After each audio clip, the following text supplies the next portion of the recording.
구약 성경 여호수아서 20장 1절 말씀부터 9절까지 제가 말씀을 봉독하겠습니다. 여러분은 앞에 화면을 보셔도 되고요, 성경을 보셔도 됩니다. 여호와께서 여호수아에게 말씀하여 이르시되 이스라엘 자손에게 말하여 이르기를 내가 모세를 통하여 너희에게 말한 도피성들을 너희를 위해 정하여 부지 중에 실수로 사람을 죽인 자를 그리로 도망하게 하라. 이는 너희를 위해 피의 보복자를 피할 것이니라.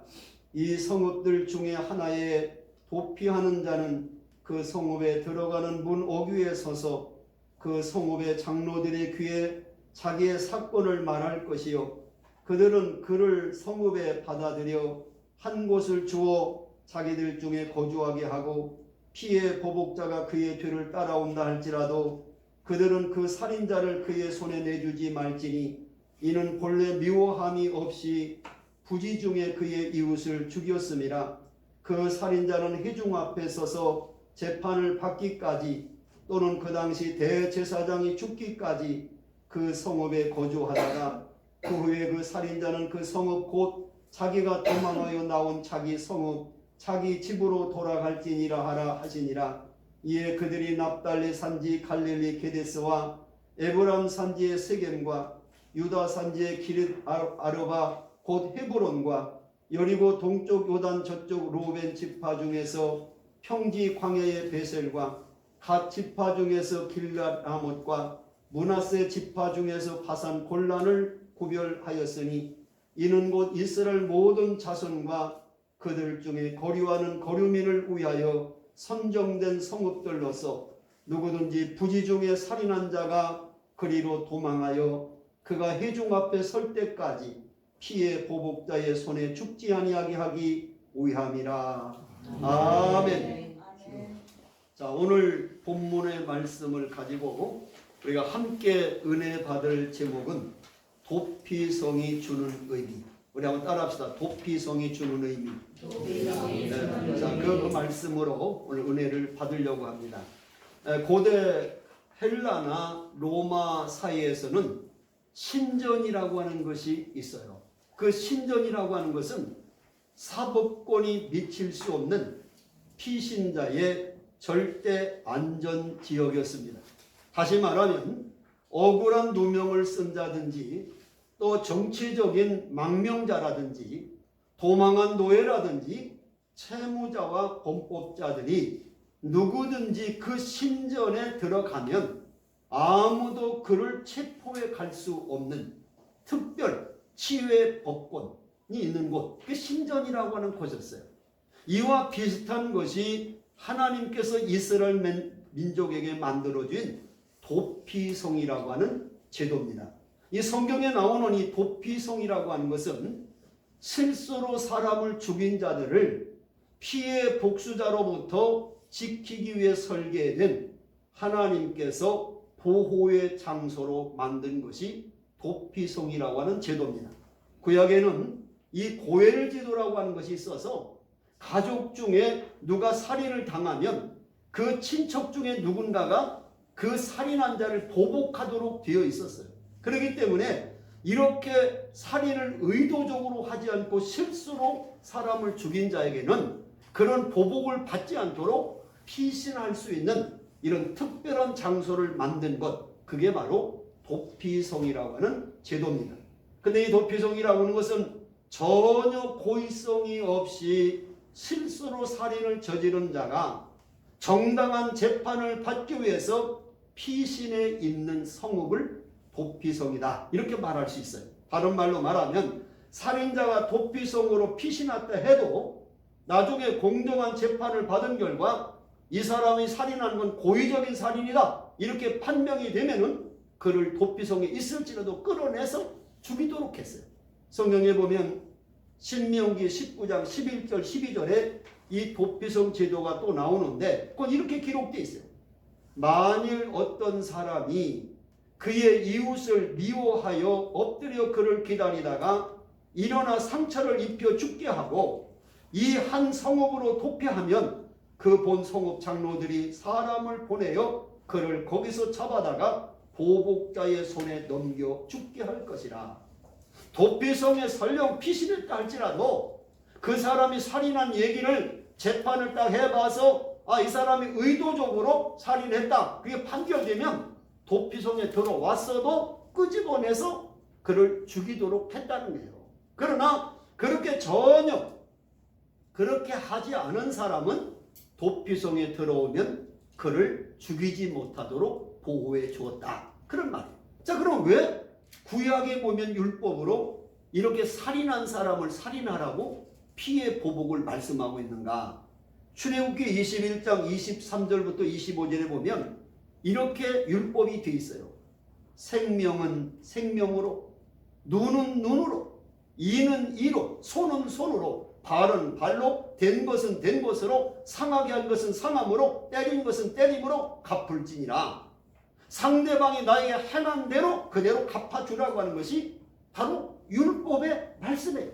그러나 고의적인 살인과 우발적으로 살인한 사람들은 구별해서 실수로 사람을 죽인 자가 이 도피성으로 피신해 왔다면 그 사람은 죽이지 말고 생명을 보존하게 하라 하는 말씀을 주신 거예요. 그러면서 성경에 고의적 살인과 실수로 우발적인 살인을 구별해 놨어요. 민수기 35장 16절부터 21절에 보면 고의적인 살인은 어떤 살인이냐? 성경이 구체적으로 말하는데 철 연장 또는 돌과 나무 연장으로 사람을 죽였거나 높은 데서 사람을 밀쳐서 죽였거나 또 기회를 엿보다가 무엇을 던져서 죽였거나 원한을 품고 손으로 쳐서 사람을 죽인 경우는 이건 고의적인 살인이다. 또 신명기 19장 11절에 보면은 잠복하여 숨어 있다가 기습해서 사람을 죽인 경우, 증오심을 가지고 사람을 죽인 경우는 반드시 피해 보복을 받게 하라 라고 되어 있어요. 그러나 그렇지 않고 우발적으로 죽인 사건은 어떤 사건들이냐? 성경에 보면 또 이렇게 설명하고 있어요. 신명기 19장 5절에 보니까 산에서 나무를 베다가 도끼자루가 빠져서 옆 사람이 죽은 경우, 또 민수기 35장에 보면 우연히 사람을 밀쳤는데 그냥 죽은 경우, 보지 못하고 내가 돌을 던졌는데 사람이 그 돌에 맞아 죽은 경우, 이런 우발적인 실수로 인해서 살인한 사람은 피해 보복을 받지 않도록 그 사람이 도피성으로 돌아오면 그 사람을 죽이지 말고 보호해 주어라. 이것이 도피성 제도의 목적이었다. 성경에 그렇게 기록되어 있어요. 그러니까 이 도피성 제도라고 하는 것은 뭐냐면 의도적이지 않은 실수로 인해서 사람을 죽였을 경우 그 사람의 피해 보복을 받지 않도록 그 사람이 도피성으로 도망가면 그곳에서는 그의 생명을 절대로 죽이지 못하도록 보호해 줘라. 그 제도가 도피성 제도였다. 자, 그렇다고 하면 이 도피성 제도는 하나님께서 모세를 통해서 명령하셨고, 오늘 여호수아 20장에 보면 여호수아가 가나안 땅에 들어가서 직접적으로 실행한 제도가 이 도피성이라는 제도예요. 자, 그럼 이 도피성에 대해서 좀 구체적으로 한번 성경에 가리키는 걸 찾아봅시다. 첫 번째, 이 도피성은 하나님이 특별히 지정하신 것이라. 따라합시다. 도피성은 하나님이 특별히 지정하신 것이다. 예, 오늘 성경 말씀에 보면은 하나님께서 모세를 통해서 도피성을 지정하신 것을 볼 수가 있어요. 민수기 35장 10절 11절에 보니까 이렇게 말씀이 기록되어 있습니다. 이스라엘 자손에게 말하여 그들에게 이르라. 너희가 요단강을 건너 가나안 땅에 들어가거든 너희를 위하여 성읍을 도피성으로 정하여 부지 중에 살인한 자가 그리로 피하게 하라. 이렇게 하나님이 모세에게 명령을 하셨어요. 그리고 오늘 본문인 여호수아 20장 10절 8절에 보면 이제 여호수아가 가나안 땅에 들어가서 모세에게 하나님이 명령하신 곳을 6가지를 지정하는 곳이 나옵니다. 거기 보면 여호수아 20장 7절 8절 나오죠. 이에 그들이 납달리의 산지 갈릴리 게데스와 에브라임 산지의 세겜과 유다 산지의 기랏 아르밧 헤브론과 여리고 동쪽 요단 저쪽 르벤 지파 중에서 평지 광야의 베셀과 갓 지파 중에서 길랏 라못과 므낫세 지파 중에서 바산 골란을 구별하였으니, 여기서 말하면 이 가나안 땅에 들어가서 요단강을 딱 중심으로 요단강 서쪽에 세 군데, 다시 말해서 게데스, 세겜, 헤브론, 이 세 곳과 또 요단강 동쪽으로 베셀과 라못과 골란, 여러분의 그 인쇄물 우리 교감쌤이 잘 지도까지 넣어준 것처럼 요단강을 중심으로 양쪽에 세 개씩 6개의 성읍을 딱 지정해 놨어요. 그러니까 어느 곳에서 이렇게 부지중에 살인을 했을지라도 금방 도피성으로 피신해 갈 수 있도록 딱 6군데를 요단강을 중심으로 서쪽에 3개, 동쪽에 3개를 만들어 주셨다는 거예요. 근데 이 도피성은 본래 백성들이 레위 지파에게 주어진 땅에 세워진 곳, 다시 말하면 레위 지파는 12지파 가운데 하나님께 예배를 드리는 일을 감당하는 지파라 땅을 분배하지 않았어요. 가나안 땅을 정복하고 각 지파마다 큰 땅을 여호수아가 분배해 주는데 이 레위 지파는 어느 곳이든지 간에 살 수 있도록 해줬어요. 그곳은 왜? 거룩한 지파, 거룩한 땅으로 그들이 사는 지역을 딱딱 지파별로 만들어줬다. 모든 지파성으로. 그러니까 이 레위인들이 살고 있는 그곳에 이 도피성이라는 성을 만들어줬다는 거예요. 민수기 35장 6절에 보면 너희가 레위인에게 줄 성읍은 살인자들이 피하게 될 도피성으로 6성읍이요 라고 되어 있습니다. 또 이 성읍은, 도피성은 일정한 간격을 유지해서 이스라엘 전역에 위치해 있는 특징이 있어요. 어떤 곳에서 사람을 우연히 죽일지라도 금방 피신해 갈 수 있도록, 자기 사는 데서 가까운 도피성으로 딱 갈 수 있도록 안전하게 하나님이 6개를 골고루 딱 만들어 주셨다는 특징이 있습니다. 두 번째로 도피성은 하나님의 공의와 사랑을 보여주신 것이다. 따라합시다. 도피성은 하나님의 공의와 하나님의 사랑을 보여주신 것이다. 이게 무슨 얘기냐면 하나님의 공의는 뭐예요? 내가 한 대로 갚아준다. 내가 죄를 졌으면 죄인 사람을 심판하고 그들에게 하나님 사망을 하는, 이게 죄에 대해서 심판하신다는 게 공의로우신 하나님. 그러니까 이렇게 살인한 사람은 반드시 피의 보복을 받고 죽어야 되는 거예요. 그게 공의요. 그러나 하나님의 사랑은 뭐냐? 그렇게 죽을 인간을 용서하고 다시 살리시는 건 하나님의 사랑이에요. 그 하나님의 공의와 사랑을 동시에 충족시킨 게 뭐냐? 그게 도피성 제도다. 왜냐하면 창세기 9장 6절에 보면 하나님이 이렇게 말씀하세요. 다른 사람의 피를 흘리면 그 사람의 피도 흘릴 것이니 이는 하나님이 자기 형상대로 사람을 지으셨습니다.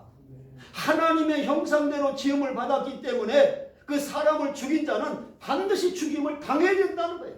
그게 하나님의 공의요. 그러니까 생명을 해친 살인자에게는 반드시 하나님이 보호하시겠다.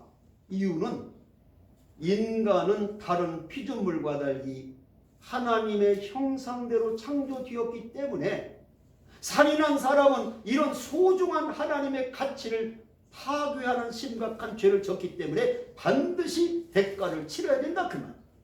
그러나 이웃이 피를 흘리면 그 땅이 더러워지기 때문에 반드시 피의 보복을 해야 된다는 거예요. 성경 말씀 민수기 35장 33절 34절에 보니까 살인하면 그 땅이 더러워진다는 거예요.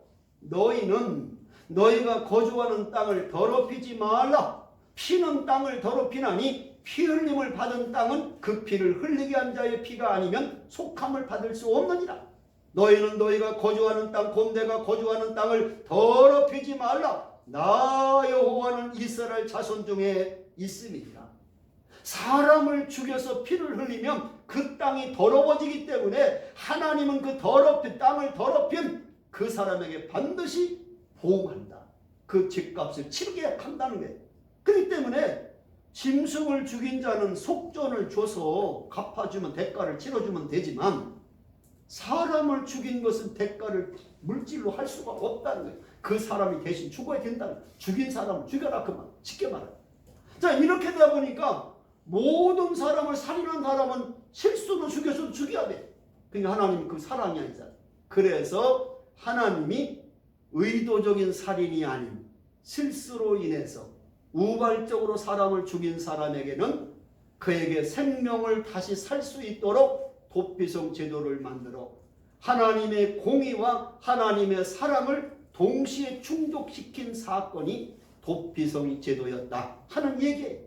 고의적인 살인자는 반드시 죽여라. 그건 하나님의 공의예요. 우발적인 살인자는 생명을 살려줘라. 그것이 하나님의 사랑입니다. 하나님은 법대로 행하시는 공의의 하나님이 아니라 죄인까지도 용서하시고 받아주시는 사랑의 하나님을 보여주신 사건이 바로 이 도피성 제도라는 사실을 믿으시기를 주님의 이름으로 축원합니다. 그 다음에 세 번째로 이 도피성이라고 하는 것은 뭐냐? 하나님의 은총을 입는 곳이에요. 따라합시다. 도피성은 하나님의 은총을 입는 곳이다. 할렐루야.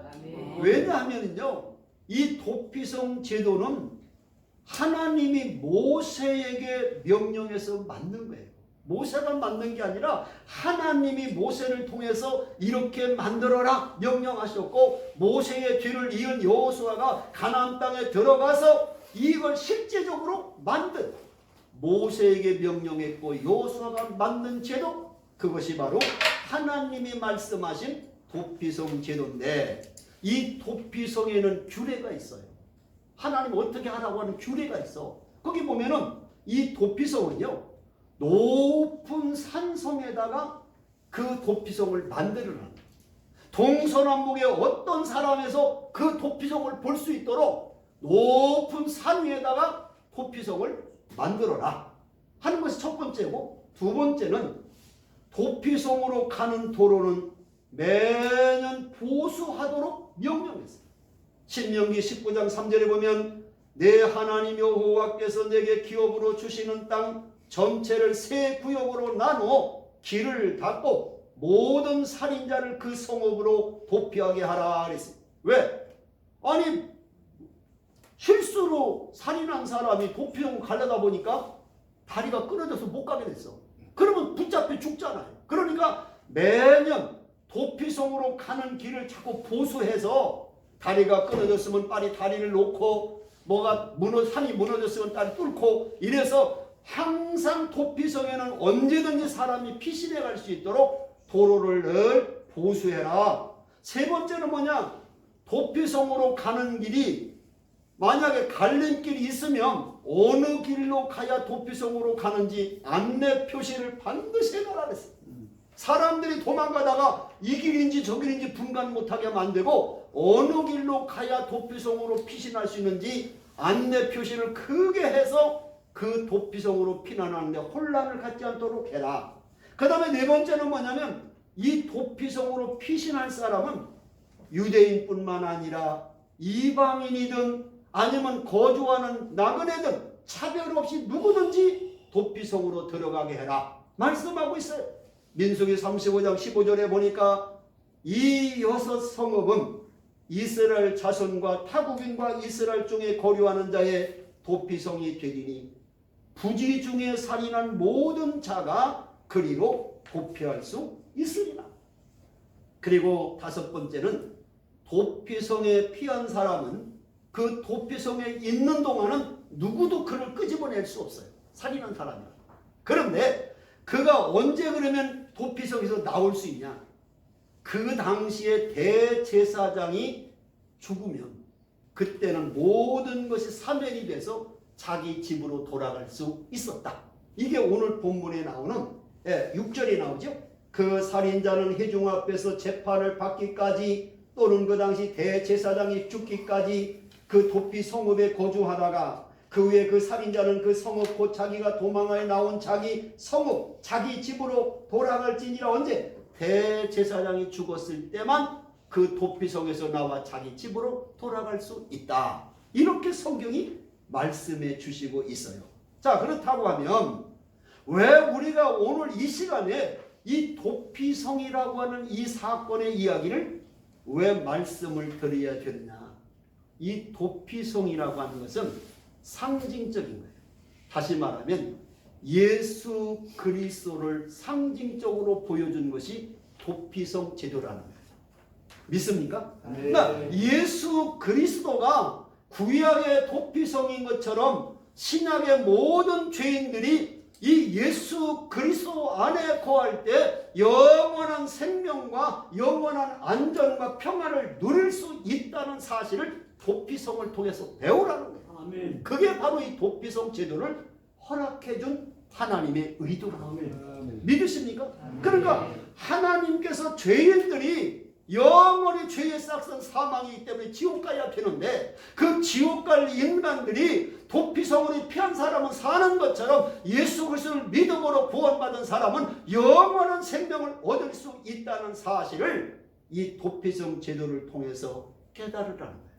이 도피성은 예수 그리스도를 상징적으로 보여주는 사건입니다. 자, 그렇다고 하면 도피성이 주는 의미가 무엇일까? 이제 본론으로 들어가서 이 도피성을 통한 의미를 생각해 보려고 해요. 도피성이 예수 그리스도라면, 자, 첫 번째는 뭐냐? 도피성은 구원의 장소를 의미합니다. 따라합시다. 도피성은 구원의 장소를 의미한다. 구원의 장소를 의미한다. 우리가 성경에서 앞에서 배운 것처럼 살인한 자가 살 수 있는 유일한 길은 도피성으로 들어가는 것밖에 없어요.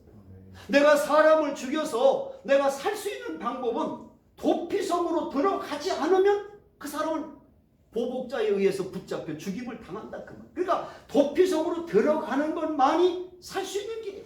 이건 이스라엘 백성뿐이 아니라 이방인이라도 도피성에 들어가면 아무도 그 사람을 죽일 수가 없어. 왜? 이 도피성은 구원의 장소이기 때문에 그렇습니다.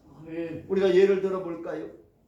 구약의 노아 홍수 심판을 여러분 잘 아실 거예요.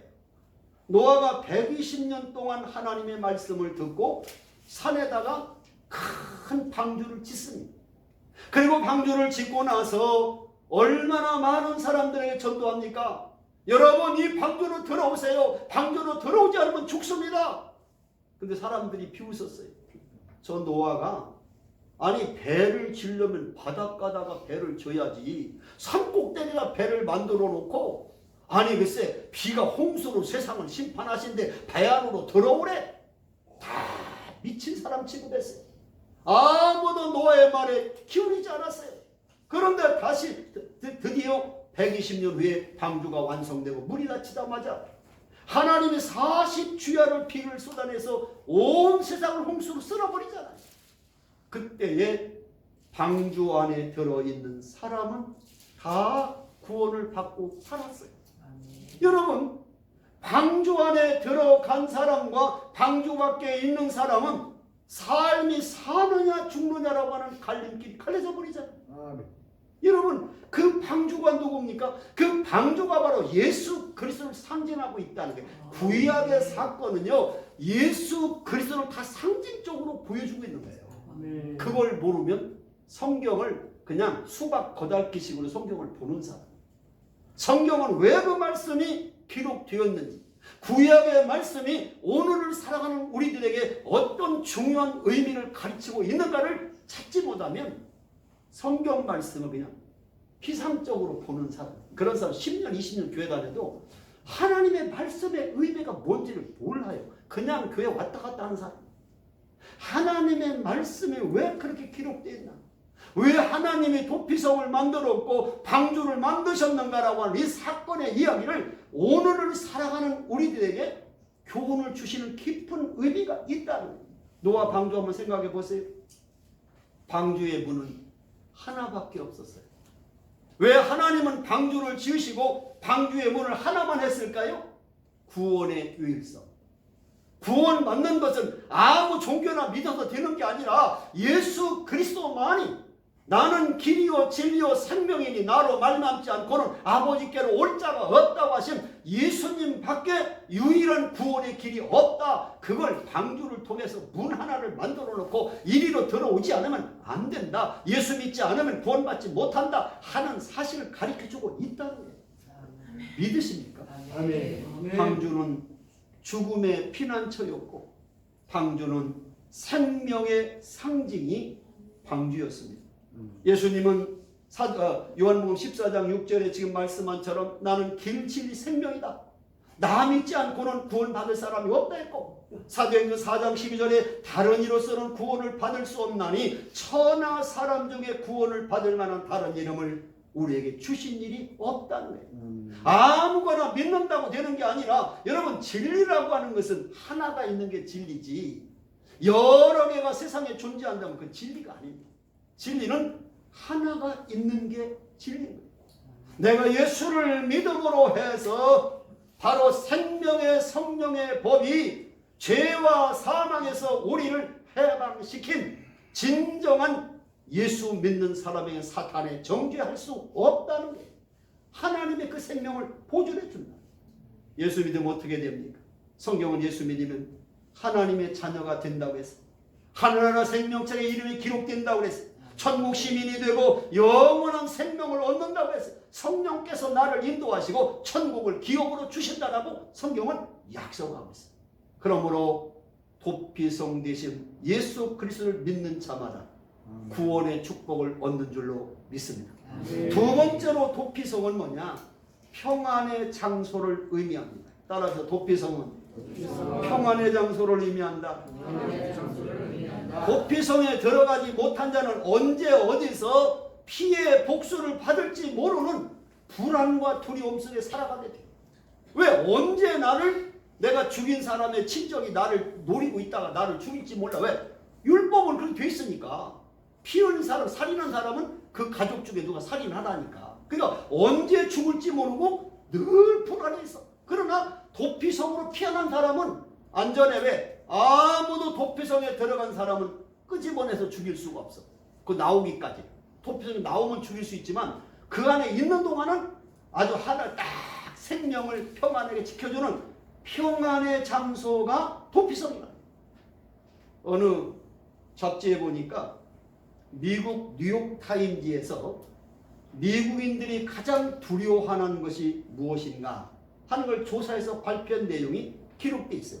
자, 미국 사람들이 무엇을 두려워하는가를 보니까 첫째가 죽음에 대한 두려움, 둘째가 건강을 잃어버릴까 하는 상실에 대한 두려움, 셋째가 가난에 대한 두려움, 네 번째가 늙어가는 미래에 대한 두려움, 다섯째가 사랑을 상실할까에 대한 두려움, 여섯 번째가 자유를 박탈당할까 두려움, 일곱 번째가 각종 테러와 폭력에 대한 두려움. 이것이 미국 사람들이 가장 두려워하는 내용들이다 라고 나와 있어요. 그러나 도피성은 안전한 장소요 보호의 장소이기 때문에 아무런 두려움이 없는 것이에요. 원수를 갚으려는 피해 보복자가 쫓아와도 그의 생명을 보호하고 안전한 장소가 바로 도피성이라는 사실입니다. 하나님은 이사야 선지자를 통해서 이사야 41장 10절에 이렇게 말씀합니다. 두려워하지 말라. 내가 너와 함께하리라. 놀라지 말라. 나는 네 하나님이 됨이라. 내가 너를 굳세게 하리라. 참으로 너를 도와주리라. 참으로 나의 의로운 오른손으로 너를 붙들리라. 이사야 43장 1절부터 5절에 보면 이스라엘 민족을 향해서 하나님 말씀합니다. 이스라엘 백성들이야 두려워하지 마라. 왜? 너희들은 구원받은 하나님의 자녀이기 때문에 두려워하지 마라. 하나님이 우리와 함께 하시기 때문에 두려워하지 마라. 내가 물 가운데로 지날 때 물이 너를 침몰치 못할 것이고 내가 불 가운데로 지날 때 불이 사르지 못하도록 내가 너와 함께 주겠다. 그리고 너희들에게는 하늘나라의 소망이 있기 때문에 두려워하지 말라고 말씀하고 있습니다. 성경에서 보니까 사람이 언제 두려워하는가? 외롭고 약해졌을 때, 내가 믿음이 약해졌을 때 두려움이 와요. 그리고 내가 영적으로 침체될 때, 내가 영적으로 슬럼프에 빠졌을 때 두려움이 와요. 엘리야 선지자를 보세요. 갈멜산에서 450명 바알 선지자, 400명 아세라 선지자, 우상 숭배자 850명과 하나님의 종 엘리야가 850대1의 대결을 하잖아요. 그때 이 엘리야가 기도해서 하늘에서 불이 떨어지고 물이 내려와서 그 모든 우상 숭배자들을 다 멸하게 하는 역사가 일어나잖아요. 그런 능력의 엘리야가 아하방의 부인 이세벨이 내가 섬기는 바알 신을 섬기는 선지자들 네가 죽였어? 내가 내일 이맘때가 되면 내 생명을 취하리라. 이 아하방의 부인은 이세벨이 엘리야를 죽이겠다고 경고했을 때 하늘에서 불이 내리고 물이 내리는 이런 능력의 종인 엘리야가 광야로 도망가서 부엘세바 로뎀 나무 아래 누워가지고 하나님 내 생명 데려가세요. 나 죽고 싶습니다. 왜 약해집니까? 영적으로 지치고 침체되면 이렇게 두려움이 몰려와서 도망할 수밖에 없다는 거예요. 또 죄가 내게 들여올 때 사람이 두려움이 와요. 여러분 아담이 늘 하나님과 에덴 동산에서 만나고 교제했는데 하나님이 그 맛의 선악과 나무 열매를 따먹는 순간 이 아담과 하와의 마음속에 두려움이 들어왔어요. 그래서 동산 나무 뒤에 숨은지라. 아담아 내게 어디가 어디 있느냐? 하나님 찾으시니까 내가 하나님 두려워 동산 나무 뒤에 숨었나이다. 왜 숨습니까? 죄가 들어오면 두려움이 온다. 여러분 죄를 지은 사람이 대전 시내를 막 가다가 막 걸어가는데 뒤에서 어떤 사람 막 뛰어오는 소리 들으면 깜짝 놀래. 왜? 경찰이 나 잡으러 오는 거 아니야? 아무 쳐다보고 놀란다. 그러나 죄 안 진 사람은 누가 뛰어오든 경찰이 오든 두려워할 게 없나 봐요. 그러나 죄를 지면 내가 죄가 들어오면 나도 모르게 양심과 죄책감 때문에 두려움이 온다는 거예요. 또 하나는 우리가 믿음이 적을 때 예수님이 제자들과 함께 갈릴리 바다를 항해하는데 예수님 너무 피곤해서 죽으셨어요. 근데 갑자기 풍랑이 일어나니까 제자들이 막 두려워서 예수님 우리가 죽게 돼서 일어나세요. 주님이 일어나서 하신 말씀이 뭐예요? 믿음이 적은 자들아 왜 두려워하느냐 하면서 바람과 바다를 꾸짖으신즉 바람과 파도가 잔잔케 되었다고 마태복음 8장 26절에 기록되고 있습니다. 근데 우리가 믿음이 약하면 두려움이 오고 죄가 들어오면 두려움이 오고 영적으로 침체되면 두려움이 오고 내가 육신적으로 약해졌을 때 두려움이 오고 우리가 왜 하나님을 아버지라고 섬기면서 이 땅에 살면서 자꾸 두려워합니까? 그것 중에 하나 믿음이 약해졌든지 아니면 죄가 들어왔든지 영적으로 침체됐든지 그런 상황이 되면 믿는 우리에게도 두려움이 오게 된다. 오늘 여러분 이 말씀을 통해서 예수님 안에 들어가면 주님 안에 거하면 도피성에 들어온 사람은 평안을 누리듯이 예수님 안에 거하는 자에는 평안과 기쁨이 충만될 줄로 믿습니다. 아멘. 요한복음 14장 27절에 말하잖아요.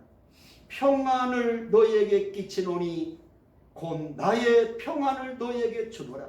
내가 너희에게 주는 것은 세상이 주는 것 같이 아니하니라. 너희는 마음에 근심하지도 말고 두려워하지도 말라. 왜? 하나님이 평안을 주신다는 거예요.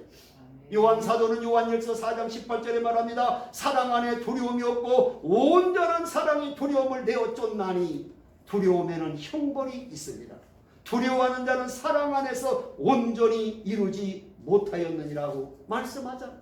사랑이신 주님 안에 거한다면 사랑 안에서 믿음으로 구원받은 사람이라면 두려워할 필요가 없다는 거예요. 하나님이 나를 보호해 주시기 때문에 나는 항상 평안이 기쁨이 충만되는 줄로 믿습니다. 마지막 세 번째 도피성은 뭡니까? 안전한 장소를 의미한다. 따라서 도피성은 안전한 장소를 의미한다.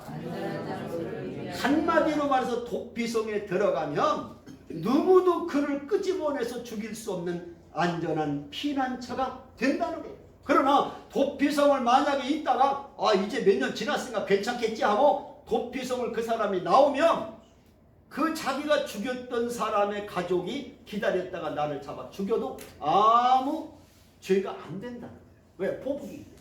성 안에 있으면 안전한데 그 도피성을 빠져나오면 그때는 피해 보복자가 나를 죽여도 아무도 그 사람에게 말할 수가 없다.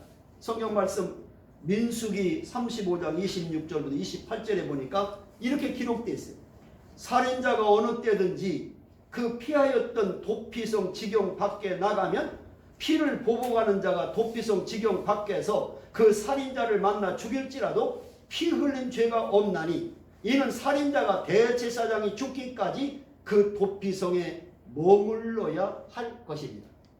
대제사장이 죽어서 이제는 사면이 되고 자유롭게 갈 수 있지만 대제사장이 죽지 않은 상황에서 도피성에 몇 년 있다가 이제 괜찮겠지 하고 나가면 자기가 죽였던 그 가족이 나를 기다리다가 나를 잡아 죽여도 그 사람이 아무런 죄가 없다는 거예요. 왜? 네가 도피성 밖으로 나와서 내가 죽였으니까. 그러나 도피성 밖으로 나가는 순간 내 안전은 책임질 수 없다는 이야기를 여기서 해주시고 있는 거예요. 사랑하는 여러분, 노아 홍수 심판을 주목해 보세요. 노아 시대의 모습을 성경은 이렇게 말합니다. 사람들의 죄악이 온 세상에 가득했다. 사람들의 마음으로 생각하는 모든 계획이 악했다. 온 땅과 혈육 있는 자의 행위가 다 부패했고 썩었다. 성적으로 음란하고 타락했고 하나님의 경고를 듣지 않았다. 그게 노아 시대의 사람들의 모습이었다. 그래서 그들은 하나님의 홍수로 그들을 다 쓸어버리셨다. 여러분, 오늘날 세상을 보세요. 예수 믿고 구원받고 이 도피성과 같은 주님 앞으로 돌아오세요. 믿음을 가지세요. 예수 믿고 구원받고 영원한 천국에 들어가세요. 전도하면 아이고, 노아 시대 사람처럼 저 사람 참 답답한 소리 하네. 아니, 예수 믿는다고 구원받아? 생명 얻어? 안전해? 안 믿습니다. 노아 시대 사람과 똑같이 오늘 세상 사람이 그저 죄악으로 가득하고 마음의 생각 자체가 다 악하고 온 세상이 다 부패하고 심지어 성적으로 타락하고 음란하고 하나님의 경고를 주의 종들을 통해서 회개하고 돌아오세요. 예수 믿으세요 해도 아이고, 지금까지도 주님 안 왔는데 무슨 심판이야? 안 믿습니다. 오늘 세상 사람들이 노아 시대 사람과 똑같습니다. 그래서 예수님이 마지막 때 주님이 이 땅에 심판주로 오실 때가 되면 노아 시대와 같이 사람들이 될 것이다. 그때에 노아가 어떻게 살았어요? 성경을 보니까 노아는 당시에 의로운 사람이었다. 하나님과 동행하는 삶을 살았다. 하나님의 은혜를 입은 사람이었다. 하나님께서 120년 후에 심판을 하신다고 홍수로 방주를 지어라. 120년 후에 일기예보가 맞을지 안 맞을지 어떻게 알아? 지금 이 현대에도 일주일 것도 안 맞을 때가 있어요. 그런데 노아는 하나님 말씀 그대로 믿고 120년 후에 비가 올 줄 알고 산에 가서 방주를 짓는 순종한 사람이었다. 오늘 여러분 어떻습니까? 예수님 안에, 바로 이 도피성 안에, 노아의 방주 안에 있는 사람은 안전한 장소잖아요. 보호의 장소잖아요. 구원의 장소잖아요. 예수님 안에 들어오지 않는 사람은 결단코 그 생명을 보장받을 수 없는 영원한 우리의 피난처는 예수 그리스도인 줄로 믿습니다. 베드로전서 3장 20절에 베드로는 이렇게 말합니다. 그들은 전에 노아의 날 방주를 준비할 동안 하나님이 오래 참고 기다리실 때에 복종하지 아니하던 자들이다. 방주에서 물로 말미암아 구원을 얻은 자가 몇 명뿐이니 겨우 8명이라고 성경이 기록되고 있습니다. 그 당시에 수많은 사람들이 방주에 들어오라고 그렇게 말했지만 방주에 들어오지 않고 그 홍수 심판에서 살아남은 사람은 노아의 8 식구밖에 없었더라고. 신약에 와서 베드로전서 3장 20절에 말씀하고 있잖아요. 여러분, 도피성은 예수 그리스도를 상징하는, 도피성에서만이 구원이 있고 평안이 있고 안전이 있다는 사실을 믿으시기를 주의 이름으로 축원합니다. 세상에 안전한 것은요, 예수 하나밖에 없어요. 예수 믿는 것밖에 없어요. 믿으십니까? 아멘. 잠언 기자는 잠언 18장 10절에 이렇게 말합니다. 여호와의 이름은 견고한 망대라. 의인은 거리로 달려가서 안전함을 얻느니라. 여러분, 예수님 안에만 안전합니다. 예수님 안에만 평안합니다. 예수님 안에만 구원이 있습니다. 예수님 없이는 인간의 구원은 있을 수 없어요. 그래서 예수를 믿으라고 전도하는 겁니다. 오늘 여러분이 오늘 도피성 제도라고 하는 이 도피성에 대해서 말씀을 들을 때 구약에 하나님이 모세를 통해서 명령하셨고 여호수아가 만든 제도래, 이렇게 성경을 역사의 사건으로 보지 말고 그 도피성을 통한 예수 그리스도를 보여주시는 영적 깊은 의미를 깨달아 여러분이 예수 믿은 게 얼마나 축복인가를, 그리고 주님 앞에 돌아갈 때 주님은 결단코 여러분을 사탄에게 빼앗기지 않는다는 게요, 그 약속이에요. 요한복음 10장 28절 29절에 주님이 약속하잖아요. 내가 그들에게 영생을 주는, 누구에게? 믿는 자들에게 영생을 주노니 영원히 멸망하지 아니할 것이요 또 그들을 내 손에서 빼앗을 자가 없느니라. 그들을 주신 내 아버지는 만물보다 크심에 아무도 아버지 손에서 빼앗을 자가 없느니라. 하나님이 구원받은 사람을 다 보호해 주시기 때문에 사탄 마귀가 우리를 뺏어가려고 아무래도 아무도 하나님 손 안에서 우리를 빼앗아갈 수가 없이 보호하시고 지켜주시고 안전하게 하시고 영원한 생명을 주시는 예수님 안에 여러분 거하시기를 주의 이름으로 축원합니다. 기도합시다. 주님, 오늘 도피성을 통한 예수 그리스도 안에 거하는 것이 얼마나 축복인 것입니다.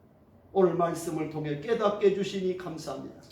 오늘 하나님 말씀을 듣는 것으로 끝나지 말고 아직도 도피성에 들어오지 않은, 예수를 믿지 않은 많은 어린 생명들에게 복음을 전할 사명과 책임이 우리에게 있음을 깨닫고 열심으로 예수님을 전하게 하소서. 정말 주님 심판으로 오실 때 그 영원한 멸망의 지옥에 들어가지 않도록 한 생명 한 생명을 예수님 안으로 돌아오도록 우리에게 주신 사명을 감당하게 하여 주시옵소서. 예수님의 이름으로 기도하옵나이다. 아멘.